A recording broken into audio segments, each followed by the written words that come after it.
দক্ষিণ চব্বিশ পরগনার উস্তি থানার ঘোলা নোয়াপাড়া এলাকায় এক ব্যক্তির ঝুলন্ত দেহ উদ্ধার হয়। ওই ব্যক্তির নাম রফিক আলী গাজী, বয়স ৩৮।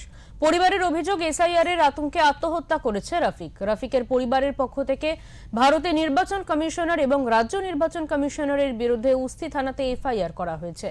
রফিক আলী গাজী এর আগেও ভোট দিয়েছেন। ভোটার তালিকায় তার নাম ছিল, কিন্তু চূড়ান্ত তালিকায় তার নামের পাশে বিচারাধীন কথাটি লেখা রয়েছে। দেহ ময়নাতদন্তের জন্য পাঠানো হয়েছে। বুধবার এই ঘটনার প্রতিবাদে বিক্ষোভের ডাক দিয়েছে তৃণমূল।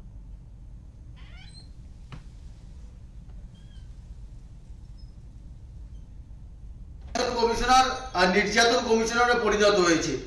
বিজেপি চাটুকারিতা করতে গিয়ে, বিজেপির কথা মতো বিশেষ একটি সম্প্রদায়ের মানুষকে টার্গেট করতে গিয়ে আজকের বৈধ ভোটারদের কারো ডিলিট করে দিচ্ছেন, কারোর জুডিশিয়াল করে দিচ্ছেন।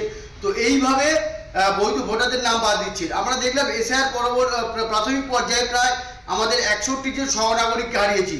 খসড়া তালিকা প্রকাশের পরে আমাদের বিধানসভায় একজন ভ্যান চালক, বৈধ ভোটার, তার নামও বিচারাধীন করে দিয়েছে। সে মানসিক চাপ সহ্য করতে না পেরে গতকাল আত্মহননের পথ বেছে নিয়েছে।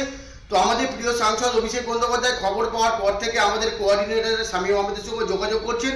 তিনি কথা দিয়েছেন এই পরিবারটার পাশে সব রকমই সহযোগিতা আমরা করব। যে যুবকের মৃত্যু নিয়ে যে তৃণমূল আবার সেই এসআইআর এর গল্প নিয়ে এসছে, কারণ এটা স্বাভাবিক, এরা এটা আনবে, কারণ মৃত্যু নিয়ে রাজনীতি তৃণমূলের একটা জন্মগত অধিকার।